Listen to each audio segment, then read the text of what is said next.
뭐 지금 여기서부터 보는 것은 뭐 사실 이제 뭐 별거 없어요. 관리단 집회는요, 정기 관리단 집회 1번이죠. 2번이 임시 관리단 집회죠. 그래서 1번 정기 관리단 집회는요, 한번 보시면 되고, 그 다음에 2번요, 임시 관리단 집회는요, 줄곧 구분 소유자의 5분의 1 이상이요. 구분 소유자의 5분의 1 이상. 그러니까 이것은 이제 우리가 뭐냐면 소수상권처럼 해가지고 이것은요, 이것은 규약으로 증감은 할 수 있지만 이걸 없앨 수는 없어요. 알겠죠? 또는요, 두 번째 줄 끝에요. 두 번째 줄 끝에 관리인이요. 그러니까 우리가 5분의 1은 딱 한 번 나와요. 임시 관리단 집회 5분의 1은 딱 한 번. 그 다음에 3번은요, 관리단 집회를 소집하려면 집회 소집의 일주일 전에요. 줄곧 회의의 목적사항이요. 회의의 목적사항을 두 번째 줄 가운데 각 구분소에게 통지 동남이요. 그 다음에 3번에 세 번째 줄이요, 통지한 사항에 대해서만 결의해. 그러니까 다른 것은 결의를 할 수가 없어요. 통지한 것만 결의해. 왜요? 여러분요, 그렇지 않고 엉뚱한 거 결의하면 큰 손해를 보죠. 왜냐하면 나는 별일 없다고 안 나갔는데 엉뚱한 결의는 안 되잖아요. 그러니까 통지한 사항에 대해서만 결의하도록 돼 있어요.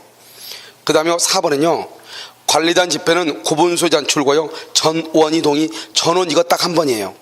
전원이 동의하죠. 소집 절차를 거치지 아니하고 이것을 소집 절차 생략이라고 그래요. 소집 절차 생략이요. 그 다음에 5번은요, 각 구분 소유자의 의결권 이렇게 되어 있나요?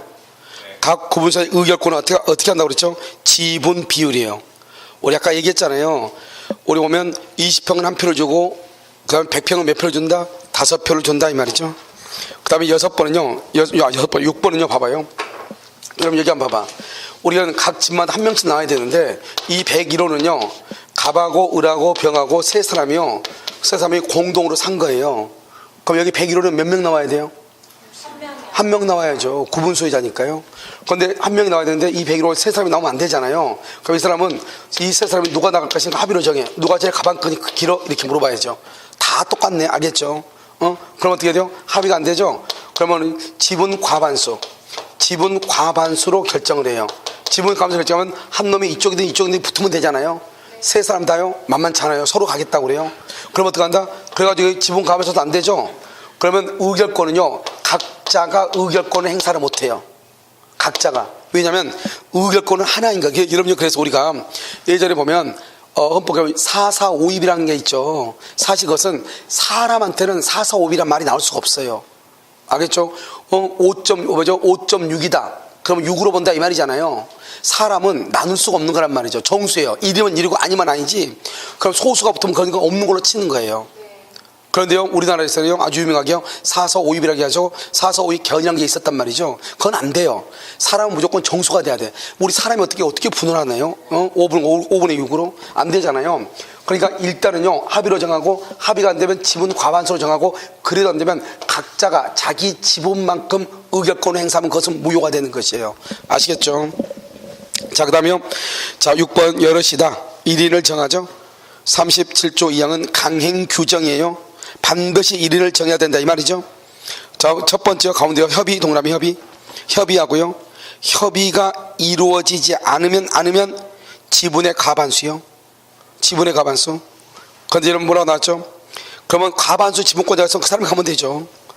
이것은요, 지분이 동등하여 의결권 행사자를 정하지 못하죠. 그러면요, 전유 부분의 공유자는 각자가 의결권을 행사할 수 없고, 바로 밑에요, 지분 비율로 개별적으로 의결권을 행사도 못해요. 안 된단 말이죠. 알겠죠? 반드시 한 명을 정해야 돼요. 7번 의결권은 서면으로 할 수 있어. 서면. 그 다음에 전자적 방법, 인터넷으로 할 수 있다 이 말이죠. 대리인을 통해서 할 수 있어요. 그 다음에 8번은요, 구분소유자 줄고 5분의 4요. 5분의 4가 3번 나와요. 그 중에서 하나가 이거예요. 5분의 4가 이상이 서면, 맨 끝에 서면, 또는요 전자적 방법, 또는요 서면과 전자적 방법, 이 세 가지요. 그러니까 우리가 관리단 집회에서 결의할 때 이런요, 봐봐요. 예를 들어서 이러면요, 주민들이 다 투표에 참가하는 경우가 있죠. 재건축이라든가, 또는요 예를 들어서 입주자 대표를 뽑을 때 뽑아야 되잖아. 동대표를 뽑을 때 어떻게 해야 돼요? 주민들이 투표를 해야죠. 물론 얘기해본 사람 없겠지만, 뭐 저도 한 번도 안 해봐가지고요, 동대표 얼굴을 뭐 본 적이 있어야죠. 그런데 여기 보면 여기 지금 이제 보는 것은 뭐를 보냐면 의결권 행사할 때는 처음부터 서면으로 하는 경우가 있죠. 전자덕방 뭐죠? 인터넷 투표만 하는 경우 있죠. 요즘 그 어딘가 예전에요 LG인가 거기서 아파트는 거기는 모든 시스템이 중앙관제에서 컴퓨터로 다 시스템을 다 조정하는 데 돼 있어요. 그래서 지금 여러분 LG 보면은 아니 LG인가 롯데인가 LG인가 롯데가 그 뭐죠 롯데캐슬인가 거기에는요 자기네들이 건물을 짓고요 자기네들이 보통 중앙 시스템을 만들어 가지고요 전자 시스템 만들어 가지고 자기네들이 그냥 관리를 해요. 그러니까 이 사람들은 관리를 계속하다가 나중에 재건축 될 때가 되면 어떻게 해요? 주로 자기네들 말을 주로 많이 듣겠죠. 또 같이 했으니까요. 그러니까 이런 여러 가지를 해가지고 이 사람들이 아예 그냥 아주 좀 복잡한 컴퓨터 시스템을 도입해가지고요 다른 사람들이 와서 관리를 못하는 거예요. 훈련받지 않는 사람들은. 그러니까 그 사람들이 다 관리한다. 중앙에서요 컴퓨터로요. 그러니까는 뭐 다른 데도 어떻게 할 수가 없죠. 그러니까 자기네들이 건물 짓고 자기네들이 관리하고 얼마나 좋아요. 그래서 그러면 제가 그 아시아 신타인가 거기에서 이제 아침에 이제 새벽에 가가지고 특강을 몇 번 했거든요. 그 사람들도 다 뭐냐면 신탁회사인데 또 신탁회사가 또 분양도 또 한단 말이죠. 자기네들이 급할 때는. 그러니까 사람들은 많은데 어떤 사람은 자격증이 있는 사람이 있는데 대부분 자격증이 없어요. 그러니까 이제 법에 대해 잘 모르니까 뭐 응대를 해야 되는데 이게 안 되는 거예요. 배운 게 없으니까. 그러니까 우리가 보면 분양 같은 것도 그냥 막 뛰어들면은 정말 그 뛰어들어가지고 어느 정도 말발에 서고 이 정도가 되려면 시간이 한참 오르죠. 그런데 공부라도 그래도 한 몇 개월 하고 가면 들은 것이 있다고 뭐라도 앞뒤 이쯤 외치고 저리 외치고 할 말이라도 있는데 그러니까 이제 거기 가서 이제 계약서를 할 때 어떻게 되고 이걸 쭉 이제 강의를 아침 새벽 7시 반에 가가지고 2시간 동안 또는 1시간 반 동안 이렇게 하고 또 강의하고 막 이렇게 했거든요. 근데 거기 딱 가보면 그 건물 그 아파트 딱 뭐죠 상가 건물 딱 들어가잖아요. 그럼 모든 것이 전자적 시스템으로 다 돼 있어요. 그러니까 다른 사람들한테 그걸 관리를 맡겨도 관리 자체를 할 수가 없는 거예요, 이게요. 알겠죠? 그러니까 그런 데는 무슨 일을 하게 되면 건물주들이 일일이 다 가서 모일 필요가 없어요? 없죠. 다 인터넷 시스템이 다 돼 있으니까. 그래서 무슨 회의한다 그러면 앉아가지고 받아보고 매일 받아보고 그걸 상황대로 보고 그냥 가서 자기는 예스다 노다 이렇게만 클릭만 하면 되죠. 이걸 뭐란다? 전자적 방법으로 하는 거죠. 그런데 옛날 아파트는 그런 시스템이 돼 있어 안 돼 있어? 안 돼 있으니까 하려면 직접 어디 가야 돼? 사무실 가죠. 관리사무소. 어떻게 해요? 도장 찍어야죠. 서면으로 하죠. 그것을 서면. 그런데 또 아무리 시스템이 잘 돼 있어 뭐예요? 나 컴퓨터 켤지도 모르는데 그런 사람이 아니면 아파트 주민 상가 주민들 다 할 줄 아나요? 그러니까 그런 사람들 어떻게 해야 돼요? 가가지고 관리사무소 가서 해야 되겠죠. 그러니까 전자적 방법과 서면이 혼합되어 있는 시스템. 그러니까 이 세 가지 시스템 중에서 하나를 선택해 가지고 결의를 하게 되면은 그러면 관리단 집회가 기폐에 결의가 있는 것으로 봐주겠다 이 말이죠. 그러니까 아예 서면으로 하든지 그렇다면 인터넷으로 하든지 두 개를 짬뽕해서 하든지 그렇게 결의라면은 주민들이 모여서 집회를 해가지고 결의한 것으로 봐주겠다 이 말이죠. 알겠죠? 얼마다? 5분의 4. 여러분 봐봐요. 봐봐. 4분의 3이 5개 있었죠? 그럼 5분의 1이 하나 있어. 5분의 1이 뭐다? 임시 관리단 집회 임시. 전원이 하나 있어. 전원. 소집 절차 승량. 이러면 생각을 해봐. 이러면 우리가 뭐 아파트 주민들이 1단지 그러면은 20개 동이 있다고 해봐. 20개 동이 있으면 한 동당에 100세대라고 해봐. 그러면 엄청난 세대 2000세대잖아요. 그런데 동대표로 따지면 몇 명밖에 안 돼? 20명밖에 안 되죠. 그럼 동대표들이 모임할 때 카톡방에다가 올려놓고 참석할 사람 그러면 하면 다 참석한다잖아요. 오늘은 뭐 불고기 파티가 있고 그러면 뭐 길을 쓰고 나는 1시간 전에 가 있을 때 걱정하지 말라고 또 톡이 오죠. 그러면 어떻게 돼요? 다 모여 있는데 거기에서 굳이 오늘의 안건은 뭐 할 필요가 뭐가 있어. 그렇게 맨 처음에 그렇게 보내겠죠. 그런데 어떤 사람이 갑자기 하나 안건을 제안하겠죠. 전혀 없는 거. 그래도 문제가 된다 안 된다? 안 되죠. 왜? 전부 다 모여 있잖아요. 그러니까 전원이 모여 있을 때는 우리가 통지한 사항이든 통지하지 않는 사항이든 안건에 있던 거든 없던 거든 뭐든지 다 뭘 할 수 있다? 결의할 수 있다 이 말이죠. 그걸 전원 딱 하나예요. 5분의 1 딱 하나예요. 그 다음에 5분의 4가 3개가 있어. 그게 하는 것이 뭐냐? 의결권을 행사를 할 때는 어떤 방법으로 행사할 것인가? 우리가 반드시요 아파트 주민들이 다 모여서 투표한 것을 해야 될 것인가? 그렇지 않다는 거죠. 아파트 주민들이 다 모여서 투표를 할 수도 있지만 그렇지 않고 서면으로 하거나 전자적 방법이 하거나 두 개를 짬뽕해서 해도 그래가지고 전체 주민들이 찬성률이 얼마가 되면은 5분의 4 이상이 되면은 전체 주민들이 모여서 집회를 통해서 의결권을 행사한 것으로 인정을 해주겠다 이 말이죠. 무슨 말인지 아시겠죠? 그것을 얘기한다. 그 다음에요 10번 9번 한번 보시고 10번 한번 봐보세요. 10번은 아직 우리 시험에 안 나왔어. 10번도요 이것이 한번 나올 때가 됐는데 왜 안 나온지 모르겠어요. 한번 볼까요?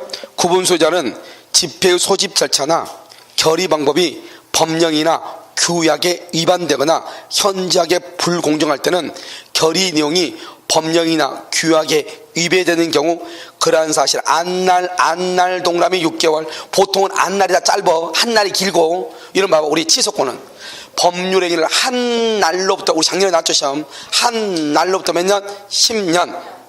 그 다음에 미성년자가 성년이 된 사실, 즉 취소 원인이 있음을 안 날로부터 몇 년? 3년이죠 3년. 알겠죠? 여기도 한번 봐봐요. 그러한 사실인 것을 안 날로부터 몇 개월이다? 6개월. 결의를 한 날로부터 몇 년이다? 1년이란 말이죠. 알겠죠? 6개월 1년. 그런데 어디로 바뀌겠죠? 안 날 한 날 6개월 1개월로 바뀌겠죠. 그래도 여러분요, 우리가 항상 취소권하고 똑같이 계약을 체결 한 날로부터 10년. 그 다음에 사기당한 사실을 안 날로부터 3년. 짧죠? 안 날이.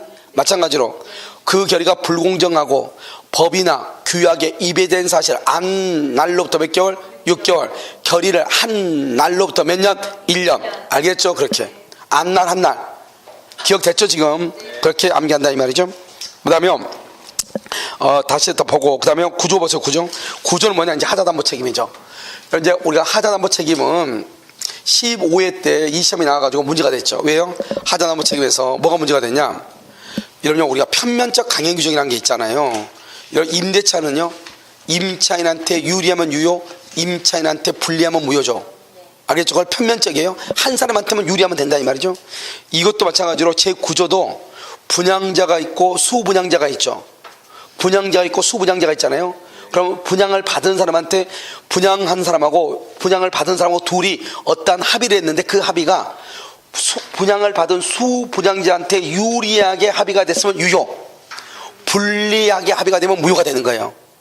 알겠죠? 그러니까 우리가 하자담보 책임 같은 것도 먼저 원래는 10년인데요 분양회사에서 뭐라 한다? 회사에서 우리는 12년을 해주겠다. 좋아 나빠? 좋잖아요. 그러면 유효 7년만 합시다.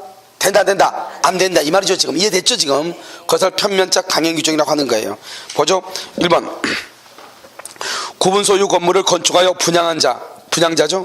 분양한 자와 계약에 따라서 건물을 건축한 자, 건물을 건축한 자 뭐라고 그래? 시공자. 여러분요, 우리가 몇 년 전까지만 하더라도 담보 책임은 분양자만 지고 시공자는 책임을 안 졌어. 그런데 어떤 놈이 더 나쁜 놈이에요? 시공자가 더 나쁘죠. 그래서 시공자를 집어넣었어요. 웃긴 거는요, 시험에요 22회인가 23회 때 시험에 그때는 분양자만 있고 시공자는 없었거든요. 시험 끝나고 나니까요 12월 달에 법이 바뀌어가지고요 그냥 시공자가 돌아왔어요. 이게 그래서 지금 계속 돌아와 있는 거예요. 시험에 문제를 내지 말고 하든지. 알겠죠? 그런데 지금도 보면 집합건물법 봤다 보면 그 기출문제 있잖아요. 거기 보면은 아직도 이것을 그냥 아무 생각 없이 그냥 맞는 걸로 돼 있는 데도 있어. 그때 당시에는 누구다? 시공자는 아니었지만 지금은 시공자도 책임을 진단 말이죠. 아시겠죠? 그 다음에 적용 대상.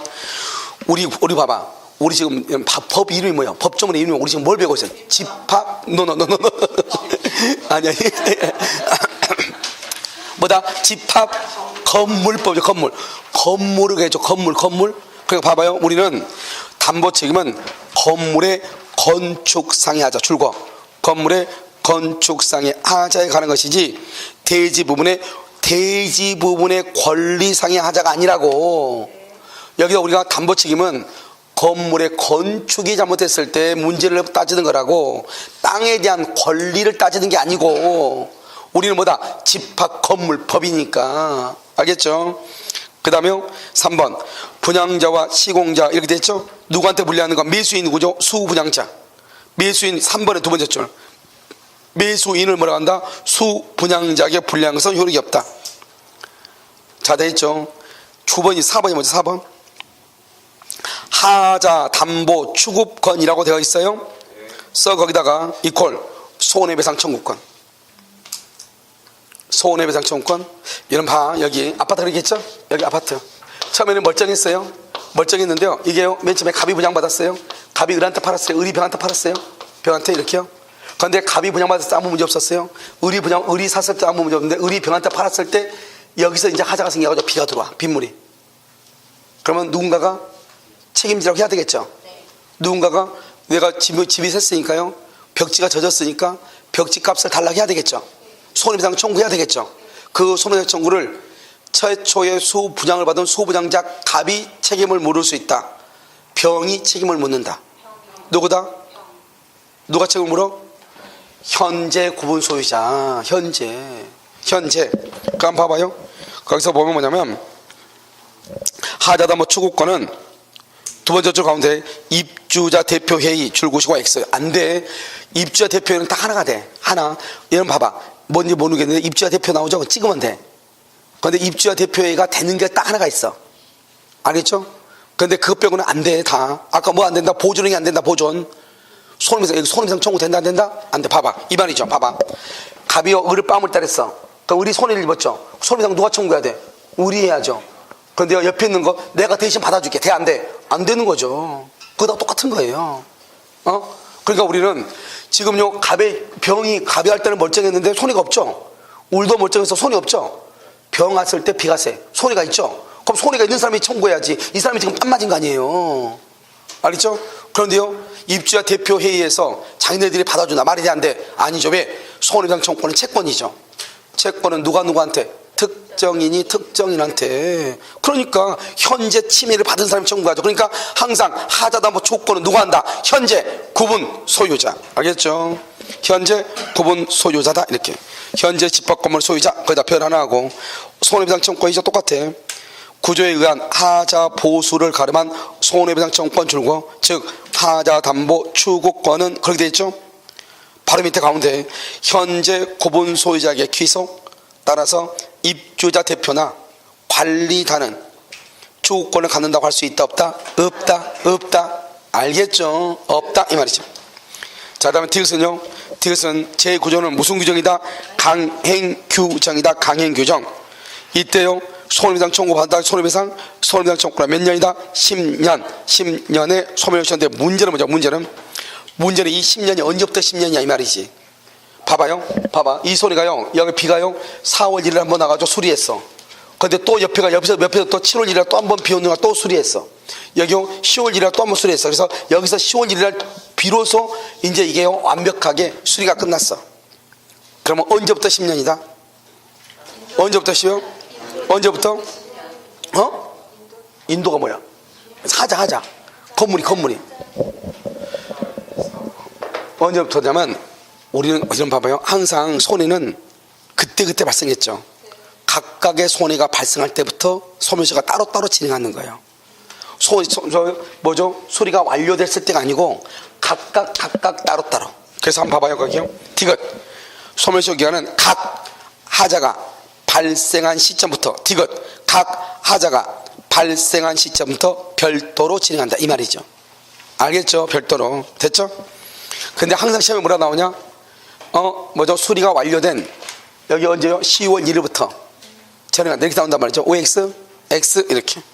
자, 그 다음에 6번은요. 6번 말이 하죠. 봐봐. 지금 봐봐. 말을 봐. 하자 담보 추구권이 뭐라고? 오케이. 손해배상은 누가 청구한다고? 손해를 입은 사람이 현재 구분소유자. 그런데 지금 6번은 뭐냐? 6번은 봐봐. 현재 입주자 대표회의 관리 주체. 알죠? 관리 주체는 누가 되겠죠? 관리소장 이런 때 되겠죠? 이걸 한꺼번에 묶어서 뭐라 한다? 입주자 대표회의 등이라고 그래. 알겠죠? 여기에 딱 하나 도는다 그죠? 입주자 대표가. 이 사람들은 뭐를 청구할 수 있냐? 하자 보수 청구권. 보수 수리해달라고. 여기 봐봐. 여기가 지금 금이가 있는데 물론 이 갑이라는 사람이 가가지고 병이죠. 병이 가가지고 하자 보수해달라고 하겠죠. 그러면은 사람이 와서 얘기하면 말 잘 들어 안 들어? 안 들어. 그러니까 누가요? 보통 누가 간다? 여러분 아파트 입주하면은 하자 있다고 그러면은 다 누가 그걸 다 일일이 보고를 받아. 하나하나 다 접수를 받아. 관리실에서 받죠? 그러니까 그 관리 주체, 보통 관리 주체가 간다 이 말이지. 관리 주체가 갔는데 관리소장이 띨띨해가지고 관리소장을 무시한 경우가 있어. 그러면 누가 간다? 입주자 대표회의 회장이 간다 이 말 아니에요. 그래서 뭐자? 손해배상을 받아주는 것이 아니고 수리해달라고 빨리. 무슨 말인지 알겠죠? 하자 보수. 여기 말이 다르잖아요. 하자 담보 추구권이라고 하는 것은 무슨 말이다? 손해배상 청구권을 얘기하는 것이고, 여기 지금 하자 보수 청구권은 수리해달라 이 말이죠. 그러면 구멍 뚫린데 메꿔달라 이 말이죠. 그것은 누가 한다? 입주자 대표회의 등의한다 이 말이죠. 7번은 뭐냐면 이런 것이에요. 여러분 봐봐요. 7번은 이거 말마 갑이요. 갑이 우리한테요 집을 하나 지어달라고 했어. 자기네 집 살지 뭐 2층을 지어달라고 했어. 그래서 의리요 건물을 건축했어. 그런데 비가 오는 날 보니까 막 샤워기를 틀어놓지 막 비가 막 샌단 말이죠. 알겠죠? 너무나 부실공사했어. 갑은 을하고 건물이 완공됐죠. 갑은 을하고 도급계약을 해지할 수 있다 없다? 도급계약을 해지할 수 없다니까요. 여러분 건물이 완공되면 도급계약 해지 못해요. 이게 문제죠 이게. 여러분 신림동에 보면 지금 대학동으로 바뀌었는데 관악 청소년 회관이 있는데 그 관악 청소년 회관이 내일 이제 서울시장인가 와가지고 관악 청소년회관 되게 크게 했거든요. 고시촌에다가요. 이제 처음으로 이제 뭐라 하지 그거보다 건물을 이제 완공하는 거 준공식 한다고 했는데 일요일 날 갑자기 폭우가 쏟아졌는데 1층이 다 물이 흘러 넘친 거 아니에요. 그래가지고 난리가 났잖아요. 그렇다고 해가지고 그 계약을 이미 완공된 걸 해지할 수 있다 없다? 없다. 그걸 수선할 수밖에 없단 말이죠. 알겠죠? 그럼 수선하기 아주 곤란하면 어떻게 해요? 그럼 손해배상을 청구해야지. 손해배상을. 달리 방법이 있어 없어? 없단 말이죠. 그런데 아파트는 어떻게 할까지? 아파트를 샀는데 아파트가 너무 하자가 있어가지고 이건 도저히 잠을 잘 수 없어. 여러분 옛날에 무슨 아파트가 나왔잖아요. 옆에서 대화하는 거 다 들리는 거예요. 어느 아파트는 보니까 신문으로 막아놨더만. 옆집하고 우리하고 아파트가 이렇게 있으면 여기가 화장실 가 이쪽도 화장실이고 이쪽도 화장실인데 화장실 여기 이렇게 금이 이렇게 가가지고 이렇게 아예 그냥 이렇게 열려 있는 거예요. 그러니까 저쪽에서요 누가 들어오는지 저기 엄마 양치하는구나. 저도 양치합니다. 같이 양치하는 거예요. 이게 이런 아파트 이건 돼요 안 돼요? 안 되잖아요. 그리고 한 아파트는 아침에 보니까 너무 말이 너무 잘 들린 거 이게 옆에 사람하고 무슨 말인지 다. 그래서 사람들이 맨 처음에는 아파트 값 떨어진다고 해서 시시했는데 너무 안 되는 거야. 짓지만 다 그러니까. 그래가지고 이제 그쪽 건설업자하고 여기요 그 카메라 방송국하고 해가지고 공동으로 이제 그것을 이제 하는 것이 낫단 말이죠. 벽지를 딱 뜯으니까 그래도 우리가요 적어도 벽돌을 한 2장은 쌓아야 되는 거 아닌가요? 벽돌을 한 장을 쌓는데 가운데를 이게 뭐를 안 했냐면 그 시멘트 해가지고 이게 발라가지고 이게 붙게 이렇게 해야 될 거 아니에요. 그걸 하지 않고 그냥 해가지고 그리고 벽돌을 지었는데 벽돌 앞에다가 조금 떼가지고 베냐판인가? 그런 걸로 양쪽으로 베냐판 딱 다 해가지고 거기다가 딱 벽지를 발라놓으니까 그 베냐판 딱 떼니까는 그냥 벽돌이 그냥 빠져 저쪽으로. 이게 뭐냐고. 그러니까 이제 그쪽에서 자기네들이 수리하겠다 했는데 그게 이제 한번 방송 탔는데 그 집 누가 가겠어요? 그 아파트를. 알겠죠? 이런 이제 문제가 발생한단 말이죠. 그래서 이제 우리가 이제 보면은 판례가 뭐라 그랬냐? 아까 내가 얘기했죠. 도급계약은 하자가 있어도 목적을 달성할 수 없어도 해지할 수 있다 해서 없다 해서 없지만 아파트는 원래 우리가 선분양이긴 하지만 원칙적으로 이거는 우리가요 이게 건축업자가 건물을 쳐가지고 분양자가 나한테 분양했단 말은 나한테 팔았다는 거잖아요. 그 말 아니에요?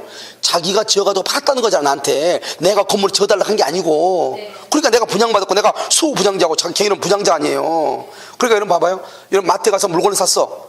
물건에 하자가 있어. 바꿔 안 바꿔? 그러니까 아파트는 하자로 인해서 목적을 달성할 수 없으면 계약을 해지할 수가 있는 것이에요. 그래서 그게 시험에 나오는 것이 알겠죠? 다른 것들은 되는데 안 되는데 그런데 아파트를 딱 보면 걔가 건물을 짓고 나한테 파는 거 아니에요. 여러분 이해됐죠 지금? 그래서 그렇게 바뀐다 이 말이죠. 그래서 그것이 7번이다. 자, 8번이요. 분양 담보 책임의 존속 기간이죠. 자, 봐봐요. 니은 봐봐. 니은하고 디귿하고요. 지금 보면 이런 봐봐. 임대 후 분양 전환된 집합 건물이죠. 임대 후 분양 전환이 되면 어떻게 된다? 인도받은 날로부터 10년 이런 말이거든요. 인도받은 날부터. 그럼 봐봐요. 이러면 임대아파트 있죠. 여기 아까 그 원앙 뭐지? 부영 봐봐요. 부영이 8년간요. 8년간 임대를 주고 내가 분양받으려면 분양을 받았거든요. 이것도 여러분요. 아무것도 아닌 것 같아도 1년에 한 700이나 800 정도씩 계속 돈을 낼 거예요. 1년에.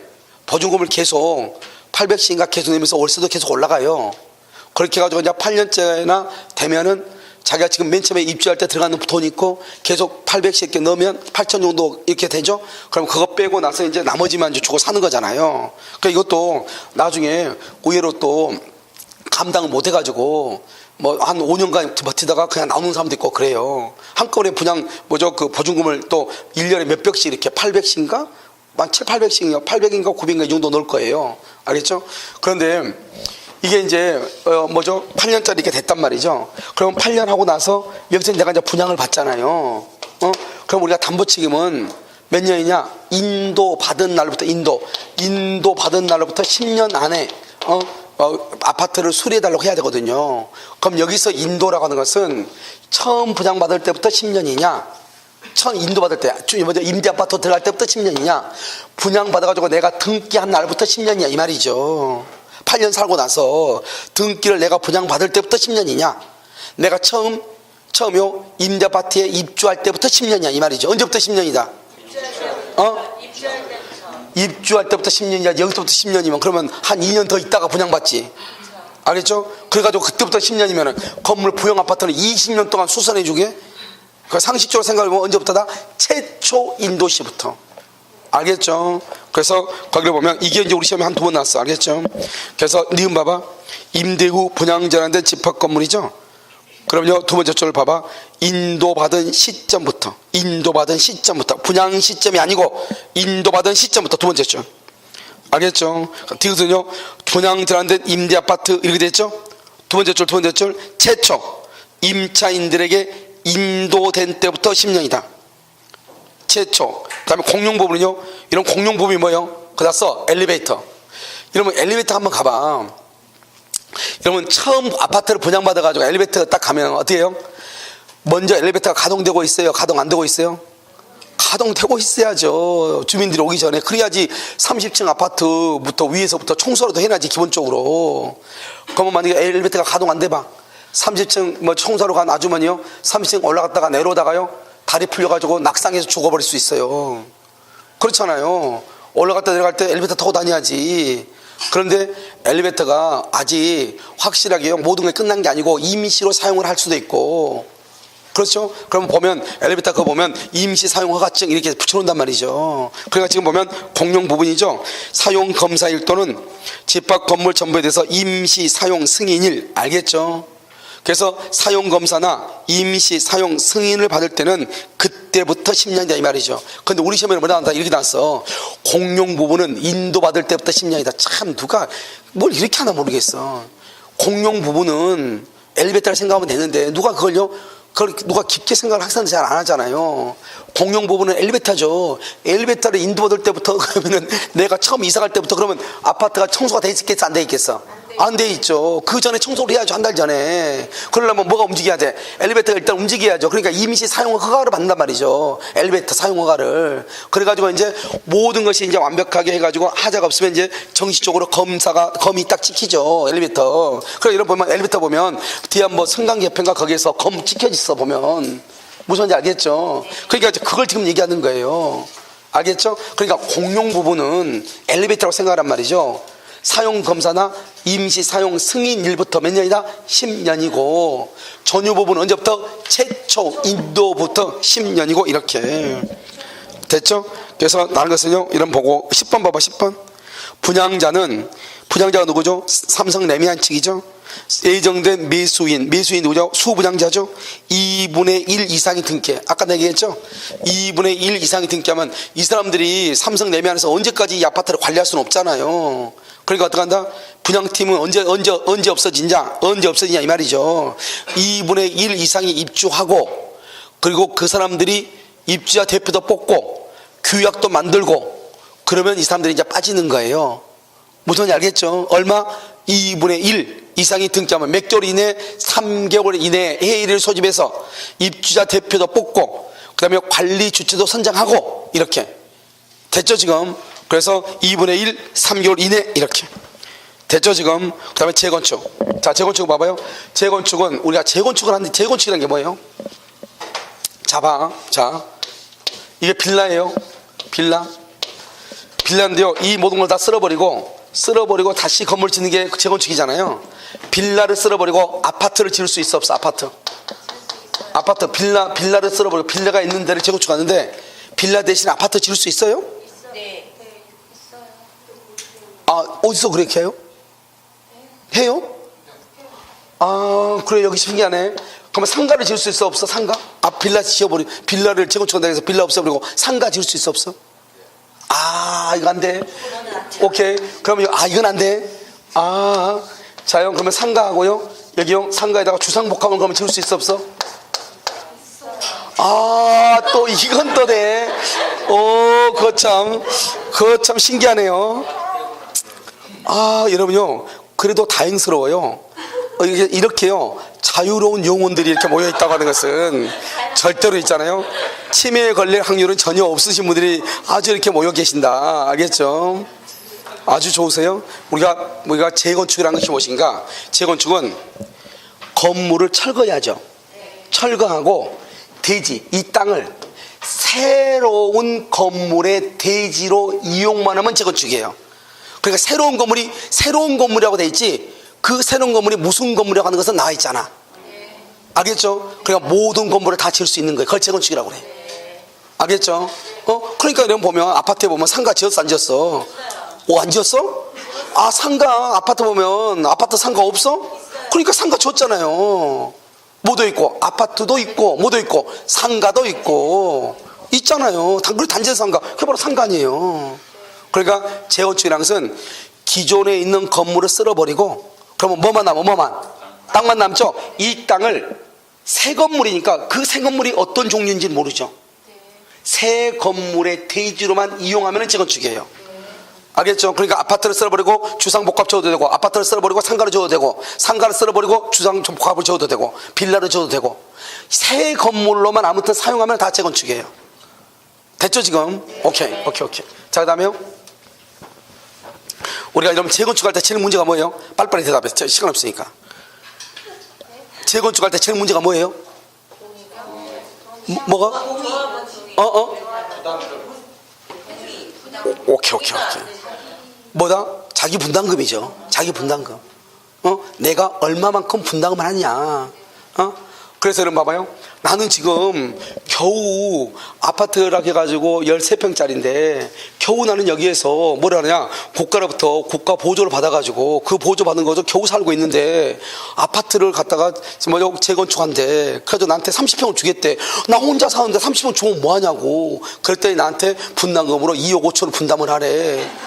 그러면 이거요 국가에서 나오는 보조금으로도 충당이 된다 안 된다? 안 된다. 그러면 나는 찬성해야 된다 반대해야 된다? 그러니까 그 사람들은 악을 쓰고 반대하죠. 그런데 뭐라고 한다? 이게요 이 아파트가 프리미엄이 붙어가지고 이익이 창출이 될 것 같다. 그럼 어떻게 하면 돼요? 딱지 팔고 나가야죠. 그러니까 여러분요 재개발이나 재건축이 되면은 실제 원주민이 거기에 살 가능성은 없어요. 그것은 몇 % 안 된다 이 말이죠. 그러니까 우리가요 재건축은 우리가 모여 사는 경우가 요즘 많죠. 요즘은요 그러다 보니까 단지가 적게 재건축을 하다 보니까 요즘은요 거기에 이제 그 원주민들이 들어가서 살 가능성이 있죠. 여기 바로 앞에 보니까 아파트 짓고 있더라고요. 여기 학원에서 저 옆에 보면 저기 아파트 뭐 옆에 뒤에 있던데 그렇죠. 거기가 몇 세대 정도 되는 거예요? 1000세대 정도 되죠. 그럼 거기를 보면 거기 있는 사람들이 보통 재건축을 했지 않았을까요? 그럼 거기 있는 사람들이 들어올 확률이 좀 많겠죠.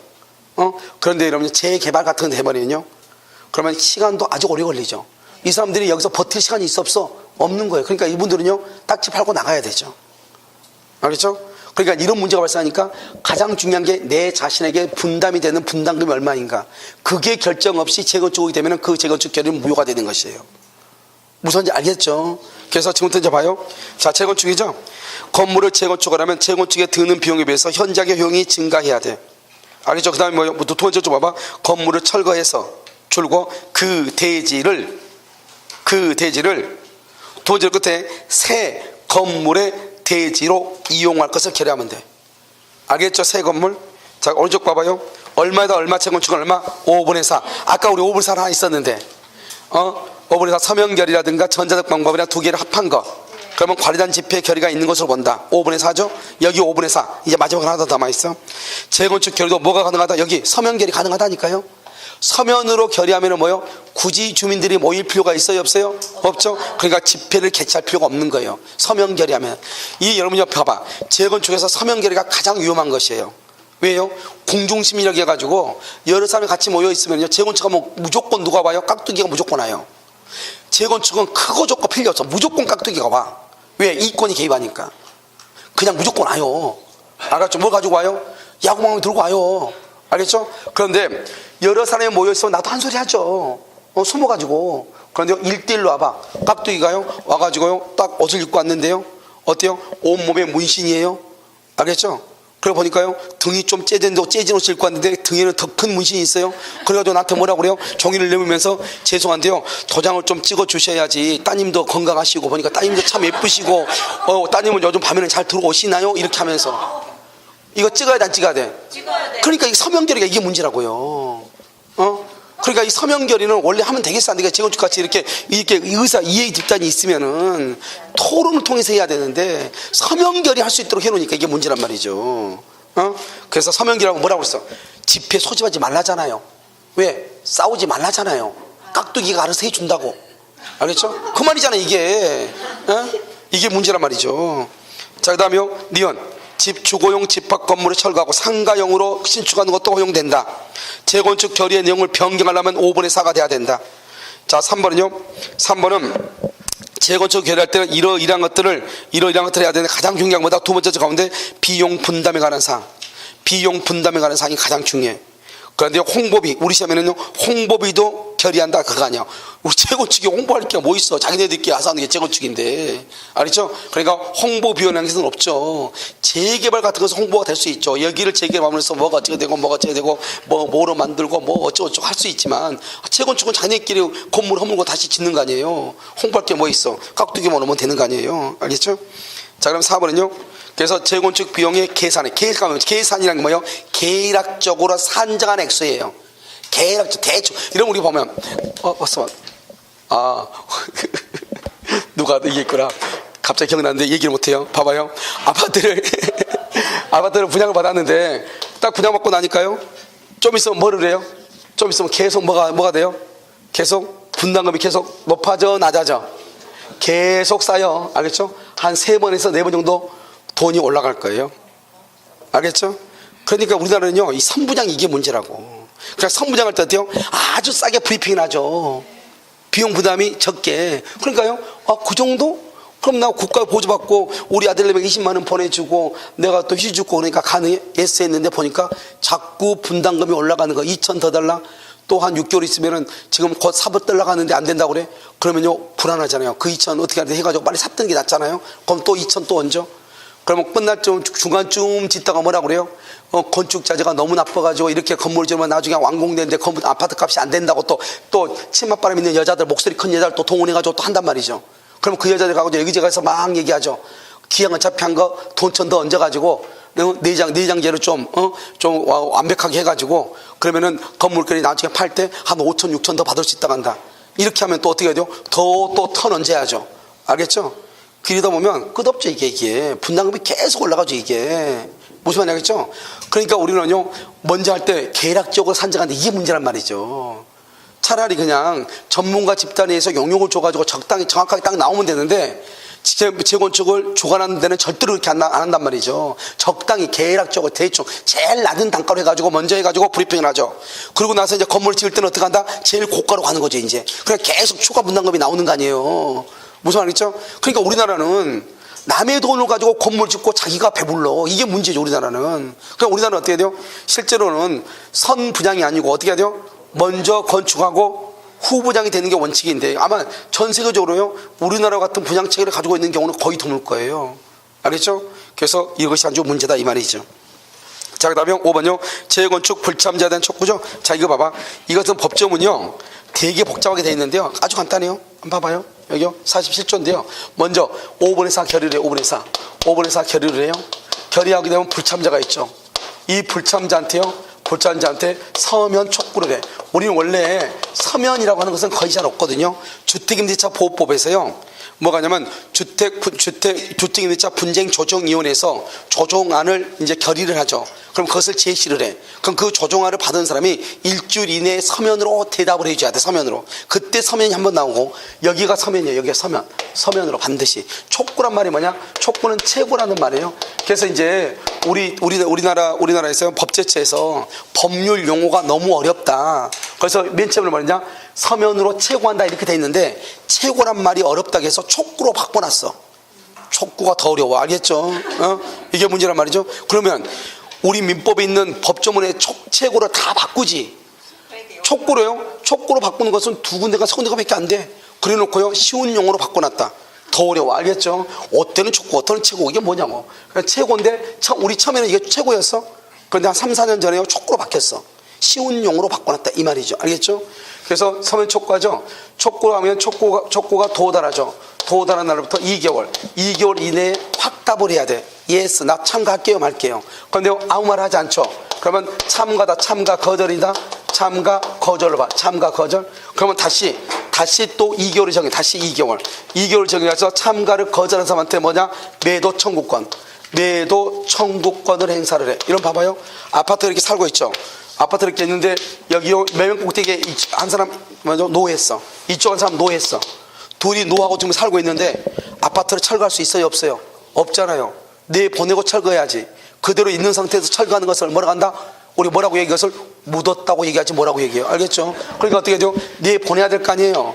그러니까 어떻게 한다? 이 사람들 불참자들한테 야 너 팔고 나가? 그걸 매도 청구라고 그래. 그럼 이것을 누가 사느냐?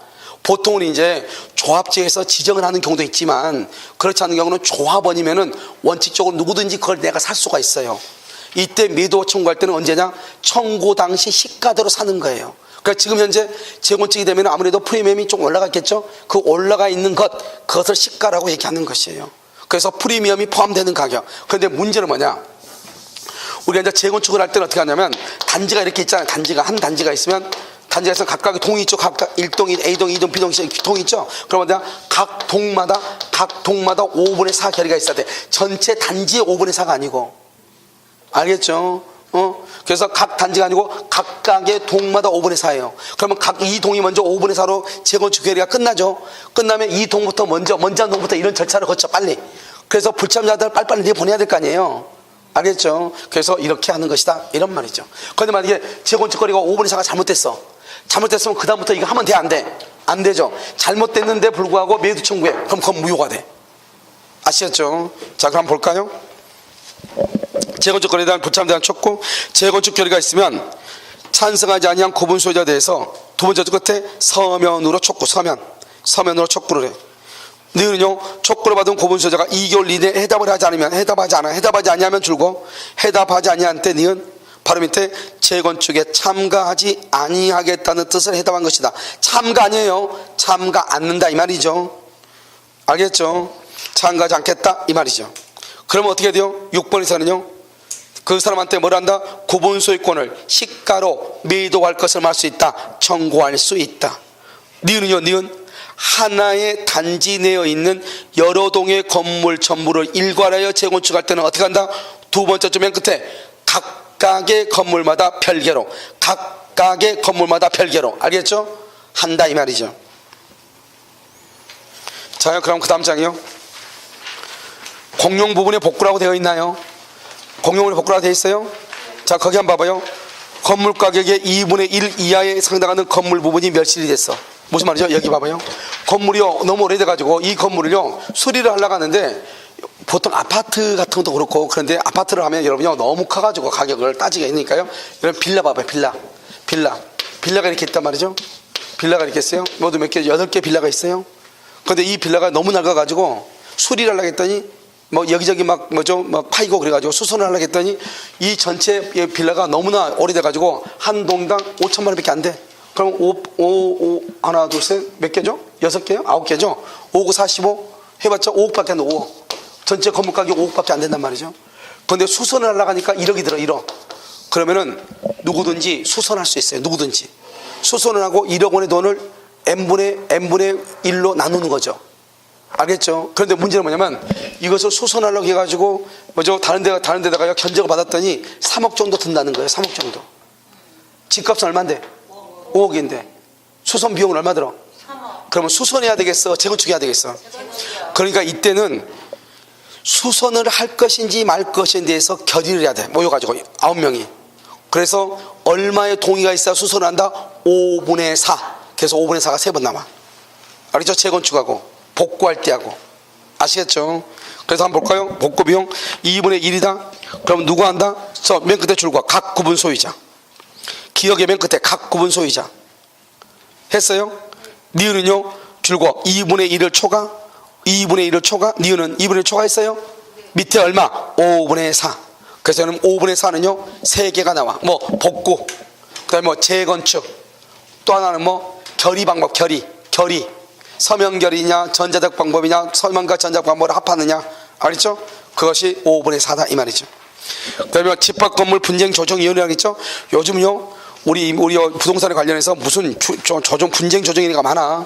뭐죠 주택임대차 분쟁조정위원회, 상가건물 분쟁조정위원회, 집합건물 분쟁조정위원회. 알겠죠? 많단 말이죠.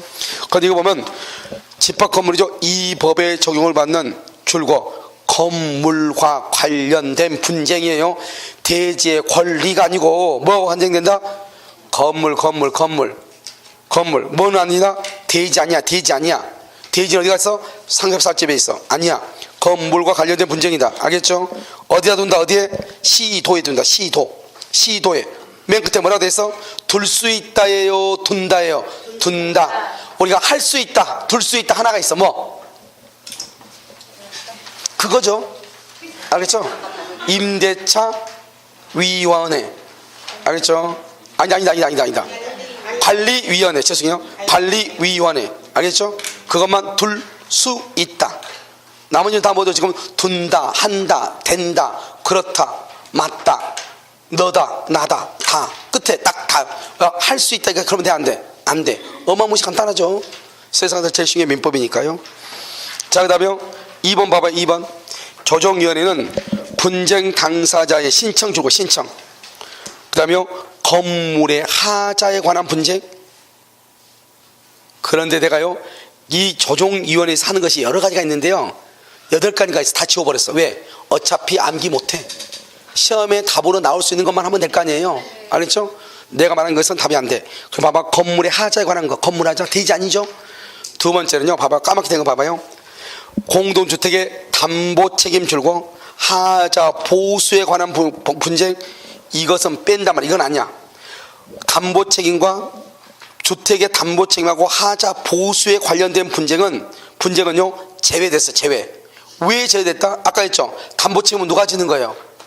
건물의 담보 책임은 누가 져? 시공자고 분양자가 지죠. 그래서 내가 지금 써놨잖아. 그거 내가 써놓은 거야. 시공자와 분양자의 책임이다. 이것은 건물 까맣게 된 거, 조그맣게 된 거 있죠. 공동주택의 담보 책임 및 하자 보수에 관련된 분쟁은 제외한다 이 말이죠. 왜 그러냐? 이것은 누가 책임지는 것이다? 그렇죠. 시공자고 분양자가 있기 때문에 이걸 가지고는 집합건물 분쟁위원회로 오면 안 된다 이 말이죠. 이것은 누구한테 가라는 거예요? 누구한테? 분양자나 시공자한테 가라 이 말이죠. 이것은. 그래서 봐봐. 이제 만약에 집합건물 분쟁 조정이란 말이 나오면 정답은 나올 수 있는 거다. 먼저 뭐에 가는 거다? 건물. 뭐는 안 된다? 대지 안 돼. 두 번째 담보 책임 하자보수 돼? 안 돼? 안 돼. 담보 책임 하자보수 안 돼. 알겠죠? 그 다음에 또 뭐다? 우리는 이 분쟁이라고 하는 것은 전유 부분, 우리 아파트 301호에서 해당하는 것이에요. 건물과 관계, 다른 공동주택과 관계된 거예요. 공동주택이죠. 그러니까 뭐라고 하면 안 된다? 전유 부분 그러면 안 돼. 무슨 부분? 공용 부분에 관한 분쟁. 그래서 층간이에요. 층간. 그런데 얼마 전에 누구죠? TV에서 무슨 시그널인가 뭐 이런 거 있거든요. 조선인가 거기에서 어디에서 소리가 나는데 어디서 나온 소리인지 모르고 자기 윗집은 아닌 거예요. 그런데 보니까요 한 분이 저 끝에서요 집이 이렇게 있는데 세 칸이가 있는데 맨 끝에 집에 있는 사람이 벽에다가 뭘 던지는 거예요. 계속요. 근데 그게 울려가지고 마치 윗집에서 하는 것처럼 이렇게 올려가지고 밑에 있는 할머니는 계속 위로 천장 꽂고요. 위에 있는 위에 있는 할아버지는요, 왜 나한테 그러니까 또 전부터 때리고요. 난리치다가 해가지고 이제 감사하니까 이 집이 아니고 저 끝에 집에서요. 이게 이제 문제지. 층간소음이 이게. 알겠죠? 이런 것을 할 때 집합건물 분쟁 조정위로 가는 것이고, 우리 집 있죠, 우리 집 안방하고 작은 방하고요, 그다음에 뭐 욕실하고 사이에 무슨 문제가 있다, 그럼 내가 알아서 해야 되죠. 그러니까 전유 부분 된다 안 된다, 안 된다, 이런 말이죠. 아시겠죠? 됐죠? 잠깐 쉬도록 그렇게 하겠습니다.